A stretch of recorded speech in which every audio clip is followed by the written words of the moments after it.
Assalamu alaikum warahmatullahi wabarakatuh. Nkuko bisanzwe ni Ustaz Shaban umenyereye mu biganiro bya Ongera Ubumenyi, aho tubagezaho amakuru ajyanye na Islam yizewe. Bityo hano tugiye kubagezaho zimwe mu nshamake z'abahujaji. الآخرة حسنة وقنا عذاب النار وأدخلنا الجنة مع الأبرار برحمتك يا عزيز يا غفار. ربنا إننا سمعنا مناديا ينادي للإيمان أن آمنوا بربكم فآمنا. ربنا إننا ظلمنا أنفسنا وإن لم تغفر لنا وترحمنا لنكونن من الخاسرين. ربنا ولا تجعل في قلوبنا غلا للذين آمنوا ربنا إنك رؤوف رحيم. ربنا لا تؤاخذنا إن نسينا أو أخطأنا ربنا ولا تحمل علينا إسرا. hija itangiye baba bafite gusa iminsi 6 yonyine yo kuba hija bayikoze ikarangiye. Umunsi wa mbere ni umunsi w'itariki ya 8 z'ukwezi kwa Dhulhijja witwa Yawmu Tarwiya. Ni umunsi abahaji bongera bakitegura, abakora amasuku bagakora amasuku, bakongera bakambara ihram. Ubwo ndavuga kuri babandi bakoze hija yo mu bwoko bwa tamato, cyangwa se bagiye gukora hija yo mu bwoko bwa ifrat, bagiye gukora hija yonyine, cyangwa bakoze hija na umra bitandukanye. Wakoze hija ya qiran we abakiri mu mugambi, kuko bayafatanyije umugambi wa hija na umra icyarimwe. Abakoze hija yo mu bwoko bwa tamato ari nayo kenshi na kenshi abantu bakunze gukora, ni nayo intumwa y'Imana Muhammad sallallahu alaihi wasallam yakoze, kuko intumwa y'Imana yakoze hija imwe yonyine, ndetse ni nayo yashishikarije abasangirangendo bayo gukora. Aho umuntu agenda agakora umra ikarangira, akagenda akabarindiriye iminsi ya hija. Ku munsi wa 8 rero baritegura bakambara ihramu, nanone barangiza bagafata umugambi wa hija, kuko baba bagiye gukora hija.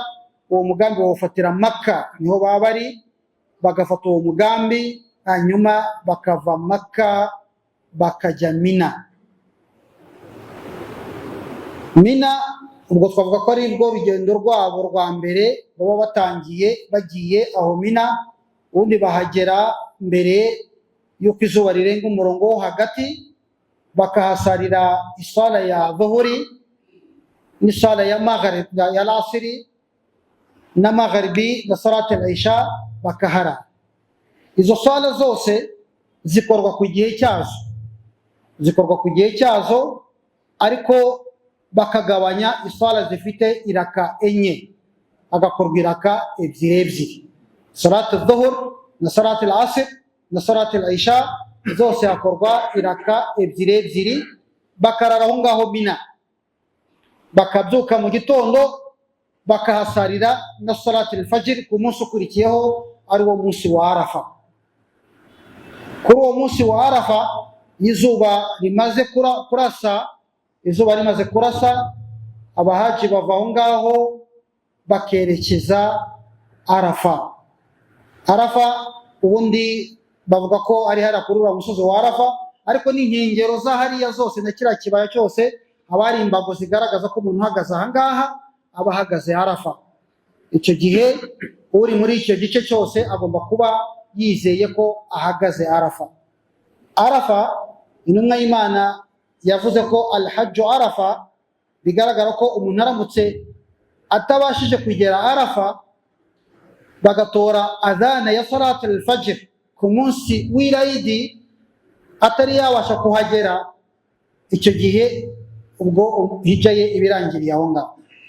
Bisaba yuko agomba kuhagera muri icyo gihe, cyangwa se mu ijoro riri buke rijyana ku munsi wa 10, ariko batoye adhana ya salati al-fajr atari yabasha kugera aho ngaho Arafa, yagize impamvu izo arizo zose zimubuza kugera aho ngaho, ubwo abazakora hija ikindi gihe kindi iyo ngiyo ibirangiye. Cyane cyane ko Arafa ni inkingi mu nkingi zigize hija, kuko hija igizwe n'inkingi enye, ariwo mugambi haram, ndetse hakazamo guhagarara Arafa, hakazamo na tawafu ariyo bita iriya tawafu ziyara cyangwa se tawafu qudum, ariyo tawafu ya hija, hakazamo na sa'i, kugenda hagati ya Safa na Marwa.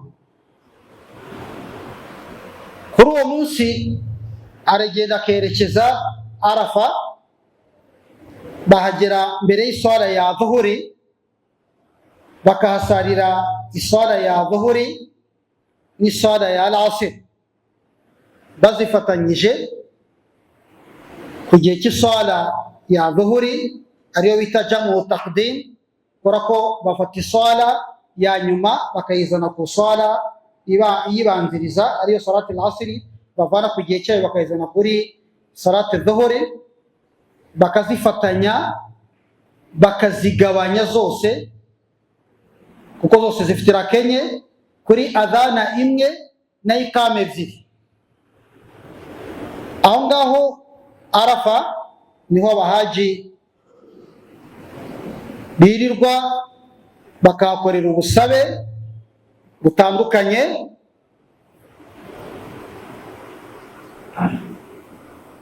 kugeza izuba rijya kurenga. Hari mu hantu hatandatu abahaji bakorera ubusabe.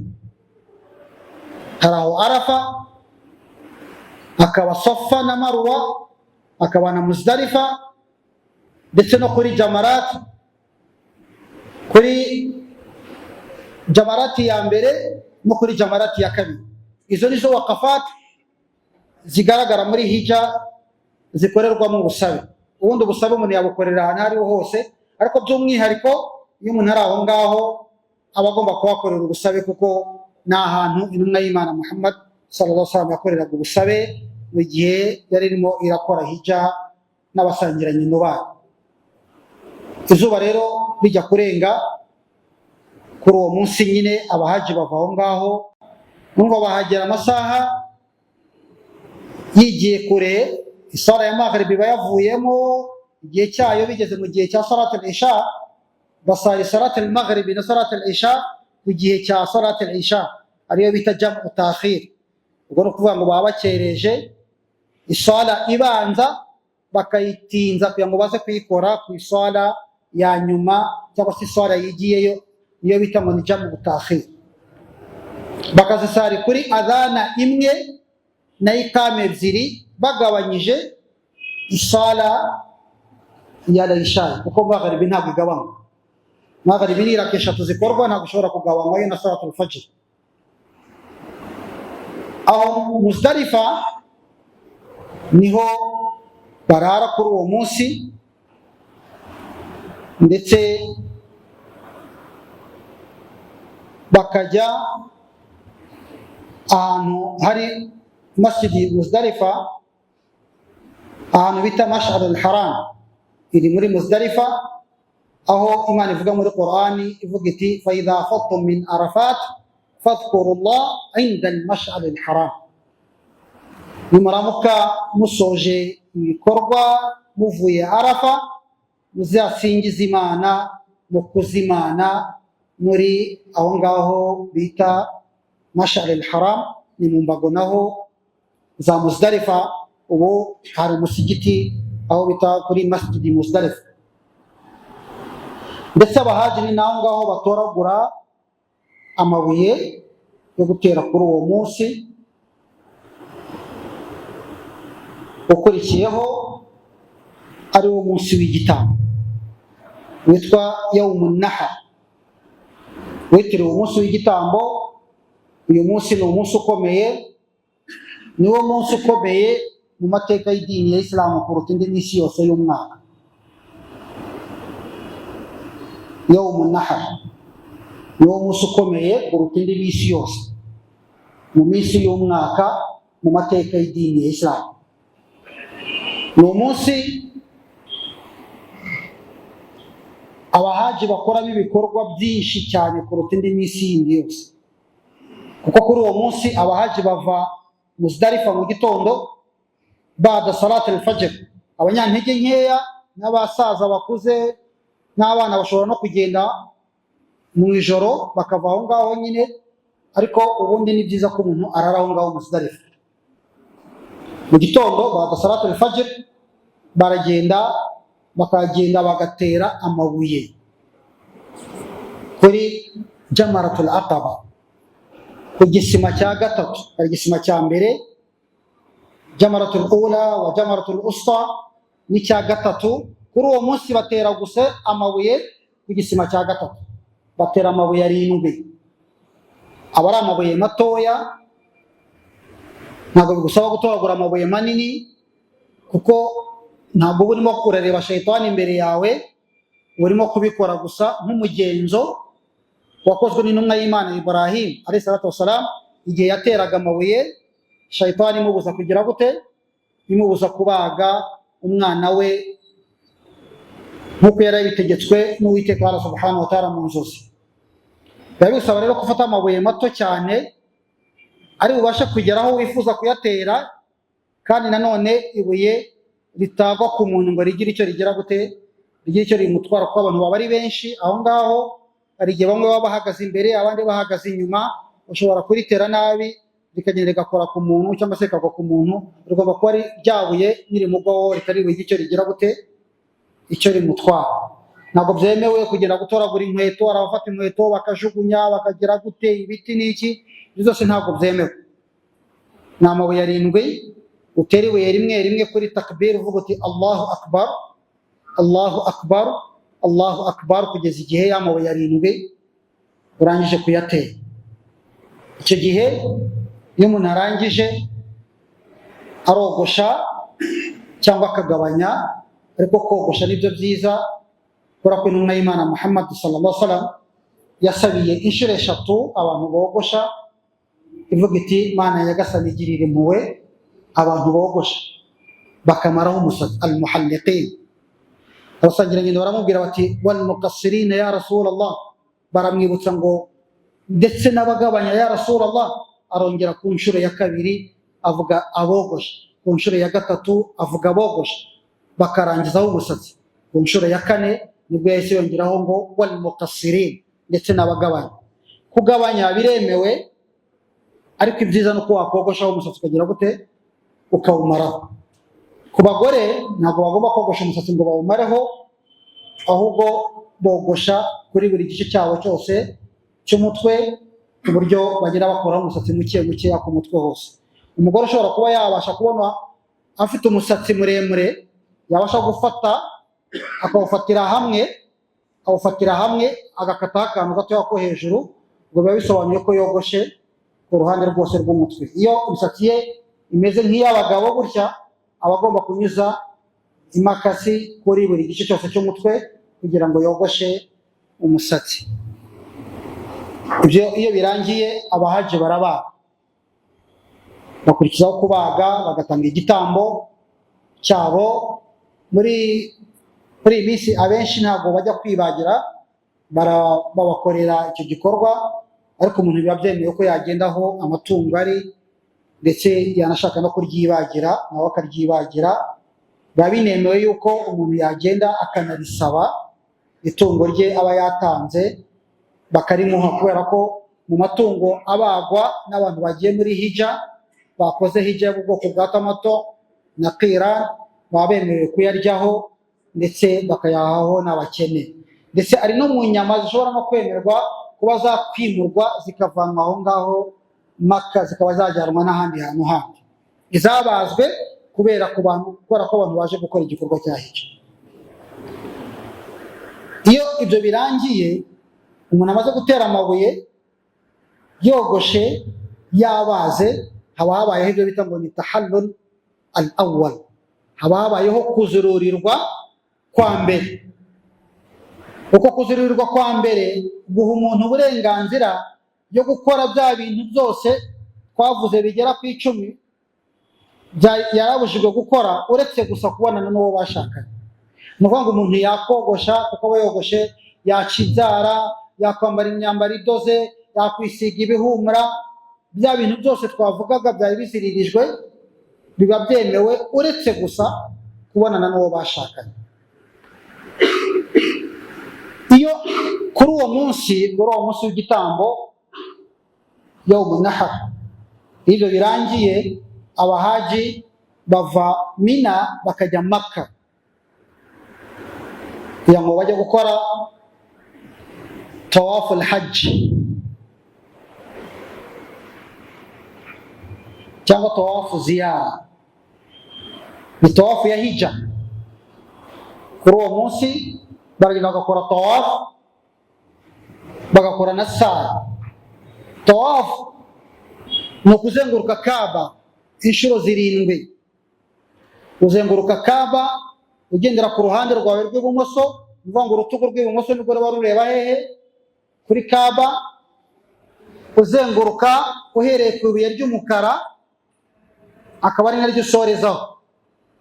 Nuvuga ngo uhera kuri iryo buye ry'umukara, warigarukaho uyindi nshuro, ukabukoza inshuro ya mbere, ukabikora ibyo ngibyo inshuro 7. Niba namaze gukora tawafu, ajya inyuma y'amakamu Ibrahim. Iyo hari abantu benshi babyigana, ashobora kujya ahari hose mu musigiti agasarira kebyiri.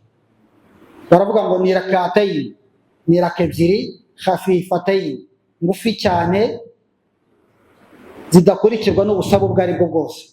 Biranje kuzisari uhitahaguruka ukagera gute? Ukagenda.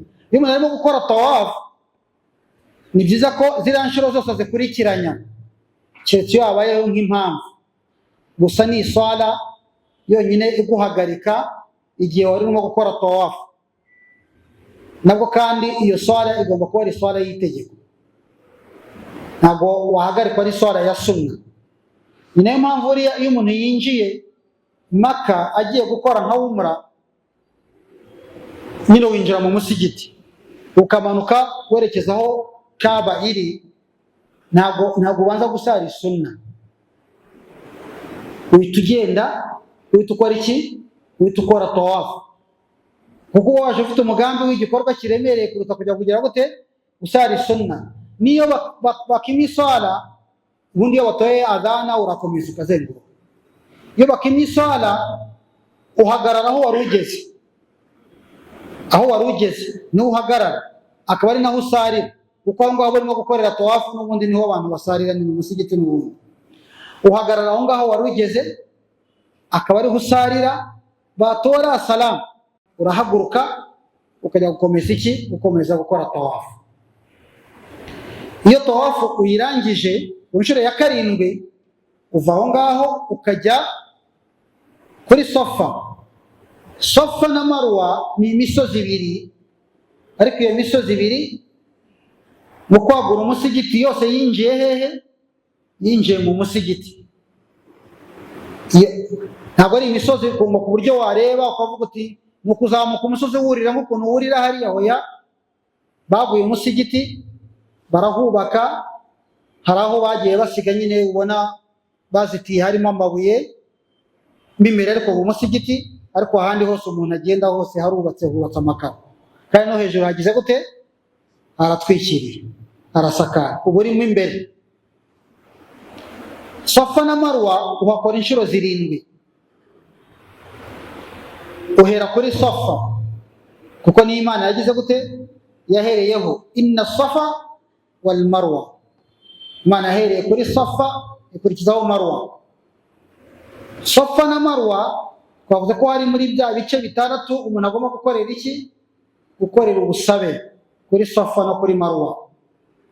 Urazamuka ukajya kuri Safa ukahakorera ubusabe n'ibigomba kuhakorwa, ukamanuka ukerekeza Marwa, uhakora inshuro 7. Ariko aho ngaho kuko haba ari ukugenda gutya no kugaruka, ntabwo haba harimo kuzengurukaho nko kuzenguruka kuri Kaaba. Iyo uvuye kuri Safa ugiye kuri Marwa, ubwo ni inshuro 1. Wava kuri Marwa ugaruka kuri Safa, ubwo ni inshuro ya 2. Bivuga ngo uhera kuri Safa inshuro ya karindwi ukayisoreza hehe? Uyisoreza kuri Marwa, kubera ko ni imibare y'igiharo. Aho wahereye siho wagira gute, siho wasoreza. Yasoza ukora tawafu, haba habayeho byo bita ngo ni tahallul athani, ubuziruriwe bwa kangahe? Bwa kabiri. Ubwo n'umugore wawe wemerewe kuba wagira gute, kuba wabonana nawe kuri ba bantu baba bajyanye n'abagore bawo mu gikorwa cya hija. Abahaji kuri uwo munsi bagomba kugaruka hehe? Bagomba kugaruka Mina, ahandi batangiriye. Mina bakahasarira iswala ya Maghrib, bagomba kugaruka mbere y'uko izuba rirenga, bakahasarira iswala ya Maghrib n'iswala ya Isha. Ndetse aho Mina ni naho baguma mu minsi 3 ikurikiyeho cyangwa se 2, uri wanda wifuje kugenda hakiri kare, ariyo bita ngo ni ayamu tashriq. Iyi ayamu tashriq ni iminsi ubundi yo kurya no kunywa, abantu bakaruhuka kuko baba basoje ibikorwa bya hija. Ndetse yabaga ari iminsi mbere y'uko haza amafirigo n'iki, abantu banikagaho inyama, bafataga inyama bakazanika ku zuba kugira ngo zitangire. Kumva abantu bose babaga babaze, habaga hari inyama nyinshi bakazanika, ubundi bakarya bakanywa. Iyo minsi 3 gusa bakoramo igikorwa cyo kujya gutera amabuye, bajya gutera amabuye kuri Jamarat nyuma ya Zawal. Ubwo ni igihe biba byegera igihe cy'isala ya Dhuhuri, ntabwo byemerewe kujya gutera mbere mu gitondo hoya, nkuko bagiye gutera kuri wa munsi wa 10, ahubwo aho ngaho bajya gutera byegera igihe cy'isala ya Dhuhuri. Biremewe ko bakomeza kujya gutera na nijoro, bakajya gutera biremewe. Kuri ba bandi badashoboye kugenda ku manywa cyangwa se igihe haba ari nk'izuba ryinshi n'iki, n'abanyantege nkeya, bashobora kujya gutera amabuye nijoro. Batera amabuye kuri buri munsi muri iyo minsi 3, batera ku bisima 3, batera amabuye 7 kuri buri gisima. Ni ukuvuga ngo batera amabuye 21 kuri buri munsi. Buri buye baritera bavuga Allahu akbar, Allahu akbar, Allahu akbar. Bamara gutera ku gisima cya mbere, bagahagarara bagakora ubusabe, bakora ubusabe burebure. Barangiza bakajya ku gisima cya kabiri, bagahagarara bagakora ubusabe burebure kuruta ubwo bakoze ku gisima cya mbere. Ubundi baravuga ngo bakora ubusabe bungana nk'igihe umuntu yaba asomyemo suratul Baqara. Suratul Baqara ni sura ndende, bishaka kugaragaza ko bahakorera ubusabe burebure. Hanyuma bagakomeza bagatera igisima cya gatatu. Igisima cya gatatu ntabwo bahagarara ngo bakore ubusabe. Iyo barangije gutera basubira hehe? Basubira Mina. Isala zose zikorerwa Mina muri iyo minsi 3 no kuri wa munsi wa mbere, zose zikorwa ku gihe cyazo. Zose zikorwa ku gihe cyazo, buri swala ikorerwa ku gihe cyazo. Gusa bagabanya iki? Bagabanya iswala zifite iraka 4, bagakora iraka 2. Iyo umunsi wa 3 urangiye, kuri wa muntu wifuza kuhava mbere, agomba kuhava ku munsi wa 2 avuye gutera amabuye, kandi akahava mbere y'uko izuba rirenga. Iyo izuba rirenze ugihari, ubwo butegetswe kuharara kujya gutera amabuye ku munsi wa 3. Iyo umuntu amaze gutera amabuye ku munsi wa 3, ubwo ibikorwa bya hija byagombaga gukorerwa aho ngaho biba birangiye kuri uwo munsi. Bava aho ngaho bagasubira Makka ku macumbi yabo. Abashaka gutaha bemerewe gutaha, abashaka gukomeza bajya ahandi nk'abataragiye i Madina baba bemerewe kujya hehe? Kujya i Madina. Ariko kujya i Madina ntabwo biri muri hija. Umuntu ashobora kugenda agakora hija agataha atageze hehe? Atageze i Madina. Kimwe nk'uko ashobora kujya gusura i Madina atagiye muri gahunda ya ki? Muri gahunda ya hija. Mushiti wa Madina uri muri ya misigiti 3. Intumwa y'Imana Muhammad sallallahu alaihi wasallam yavuze ngo la tashuddu rihal illa li 3 masajid. Ntabwo wemerewe gufata impamba ugiye gusura umusigiti uretse imisigiti 3 yonyine. Ubwo ni Masjid al-Haram, Makka, Masjid Nabawi n'umusigiti w'intumwa y'Imana Muhammad salama, na Masjid Al-Aqsa n'umusigiti wa Baitul Maqdis ukiri mu bibazo, ariko igihe cyabyo kizagera bikarangira bi'idhnillah. Iyo minsi irangiye, ubwo hijja ibirangiye, ikintu umuntu akora gusa cya nyuma mbere y'uko umuntu ava Makka, akora tawafu bita ngo ni tawafu wada, tawafu yo gusezera. Aba agomba kuyikora atari bwongere kurara aho ngaho i Makka. Makka mu butaka butagatifu, umuntu bwinjiyeho ni byiza ko abwinjiraho afite umugambi wo kujya gukora, yaba ari umra cyangwa se hijja, no kubusohokaho ugomba kubusohokaho ubanje gukora tawafu yo kugira gute, tawafu yo gusezera, tawafu wada. Ubwo ibikorwa bya hijja biba bigize gute, biba birangiye. Ahandi umuntu yajya Madina usura ahantu hubatse indi misigiti yindi nka Masjid Quba iri Madina, Masjid bita Masjid Qiblatain na iri Madina, n'ahantu hari hatuwe n'abasangirangendo b'intumwa y'Imana Muhammad sallallahu alaihi wasallam. Ariko hakomeye kurutaho hose ni ugusura umusigiti w'intumwa y'Imana Muhammad sallallahu alaihi wasallam, ndetse ababishoboye bakanasura n'imva y'intumwa y'Imana Muhammad sallallahu, ndetse n'abasangirangendo be babiri Abubakar na Umar bashyinguwe impande y'intumwa y'Imana Muhammad sallallahu alaihi wasallam. Bashobora no gusura n'ahandi kuri Baqi, ahandi hashyinguwe abasangirangendo b'intumwa y'Imana Muhammad sallallahu alaihi wasallam bagiye bitaba Imana muri icyo gihe.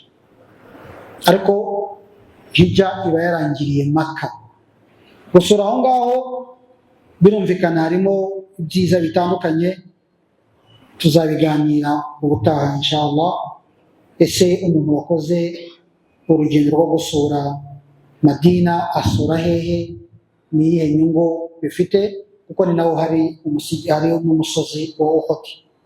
Umusozi wa Uhud ni umusozi ufite amateka muri Islam, ni umusozi wagarutse muri mvugo z'intumwa y'Imana Muhammad sallallahu alaihi wasallam inshuro nyinshi ibigereranya, kubera ko intumwa y'Imana hari ahantu ivuga iti hagize utanga muri mwebwe ibingana n'umusozi wa Uhud zahabu, agafata umusozi wa Uhud akawuhindura zahabu akawutangamo sadaka, ngo ntabwo yageza ku rugero rwa bari abasangirangendo b'intumwa y'Imana Muhammad sallallahu alaihi wasallam. Abahaji b'Abanyarwanda nk'uko nyakubahwa mufti yari yabyifuje ko aribo bakwishyurira ibitambo, uyu mugabo ngira ngo muramumenyereye, yaje muri hijja, akaba yari muri timu ishinzwe kumenya ko ibitambo byishyuye neza. Ari amafaranga barimo barabara yacu yo kugura ibitambo by'abantu by'abahaji 70. Uyu akaba ari umuyobozi wa Baitul Mal, akaba yaje kwishyura. Wallahi alhamd, ibitambo bikaba bitanzwe mu buryo bugaragarira amaso ya buri wese.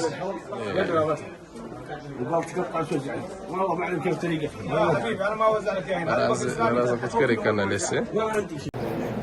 وأذن في الناس بالحج ياتوك رجالا وعلى كل ضامر ياتين من كل فج عميق ليشهدوا منافع لهم ويذكروا اسم الله في أيام معلومات على ما رزقهم من بهيمة الأنعام. اللهم يا رب يا كريم، جئناك من بلاد بعيدة نرجو رحمتك ونخشى عذابك. اللهم تقبل منا طوافنا وسعينا، وتقبل منا عبادتنا، وتقبل منا نسكنا. اللهم يا رب اجعل حجنا مبرورا وسعينا مشكورا وذنبنا مغفورا وتجارتنا لن تبور يا أرحم الراحمين يا رب العالمين. اللهم زد هذا البيت تشريفا وتكريما وتعظيما، وزد من زاره أو حجه أو اعتمره تشريفا وتكريما وتعظيما وبرا يا أرحم الراحمين يا رب العالمين.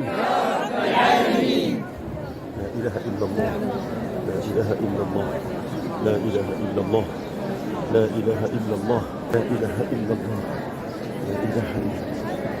لا إله إلا الله. بسم الله الله أكبر اللهم إيمانا بك ووفاء بعهدك وتصديقا بكتابك واتباعا لسنة نبيك سيدنا محمد صلى الله عليه وسلم. لا إله إلا الله وحده لا شريك له له الملك وله الحمد يحيي ويميت بيده الخير وهو على كل شيء قدير. لا إله إلا الله حقا حقا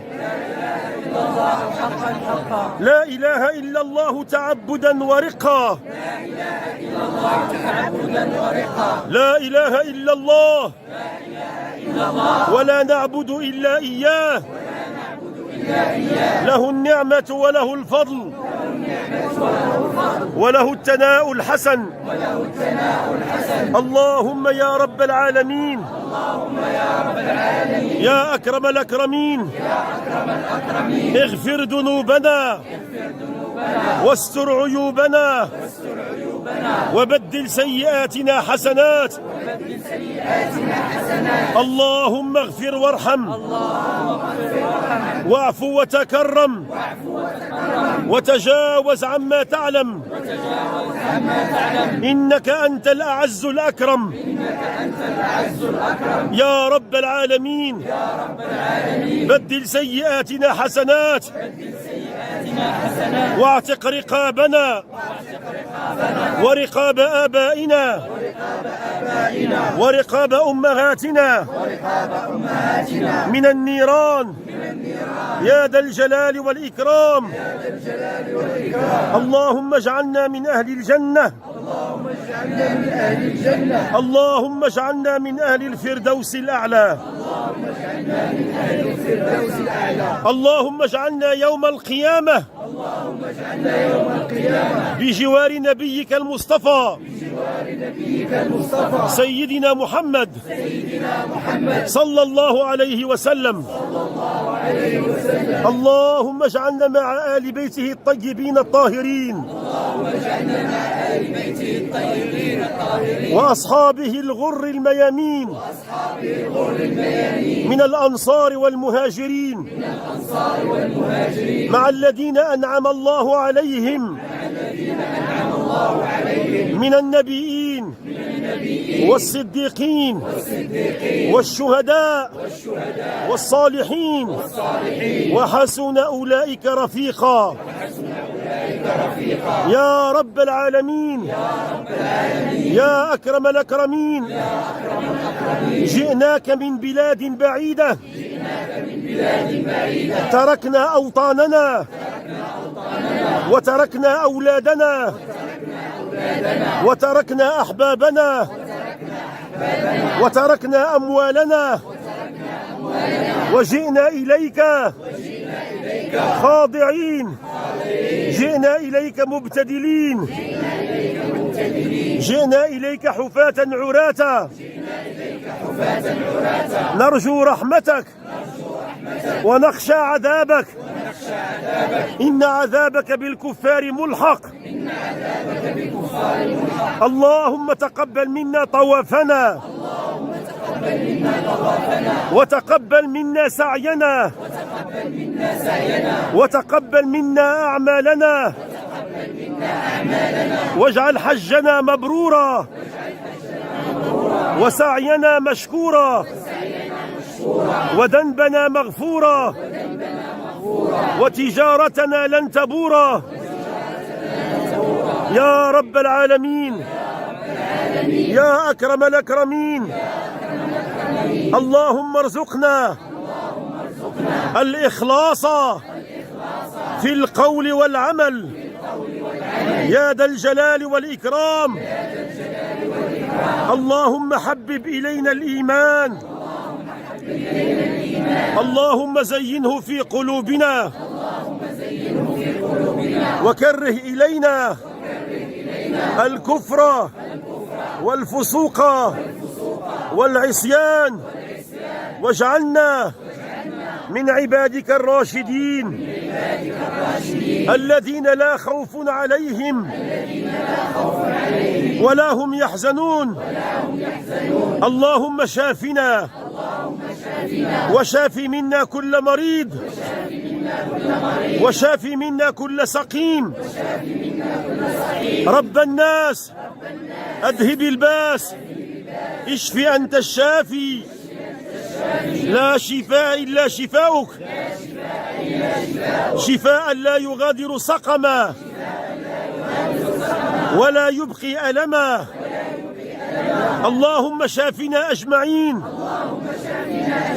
وبارك لنا في أسماعنا وأبصارنا وعقولنا وقلوبنا وأفئدتنا وأرواحنا وأبداننا اللهم شافنا وعافنا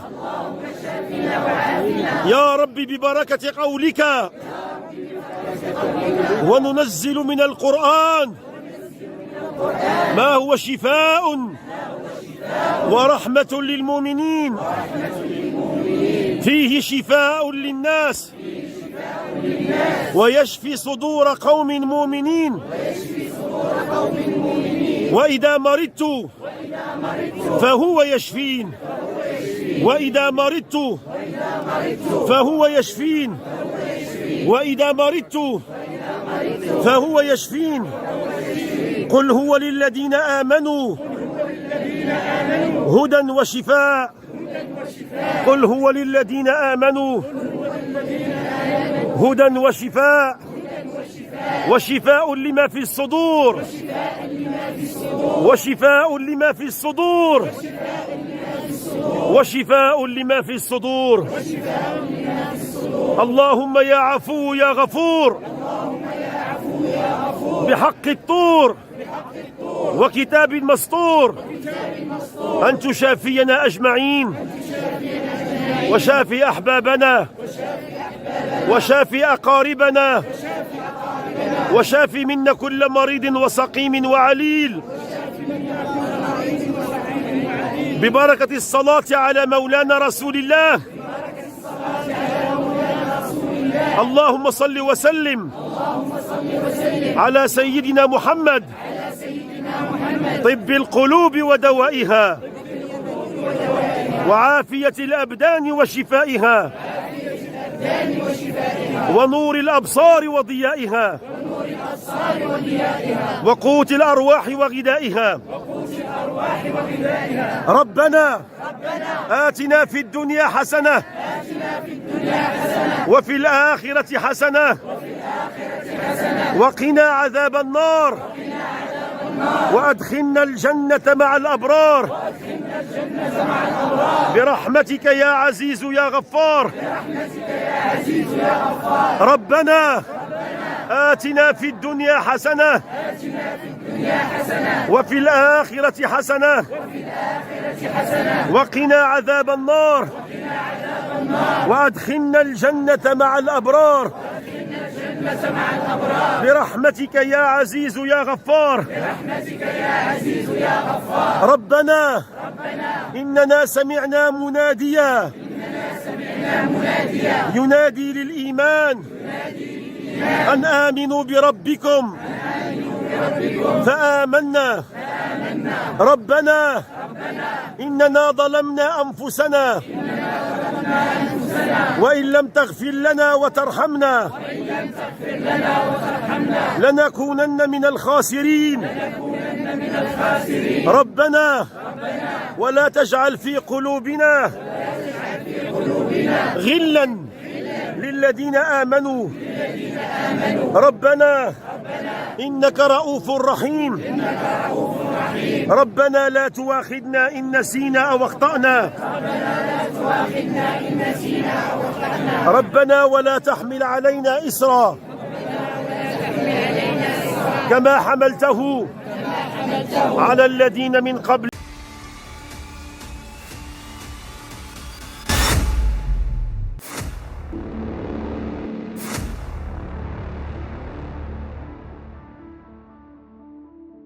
Usisahau kusubscribe, like, kushare na kucomment.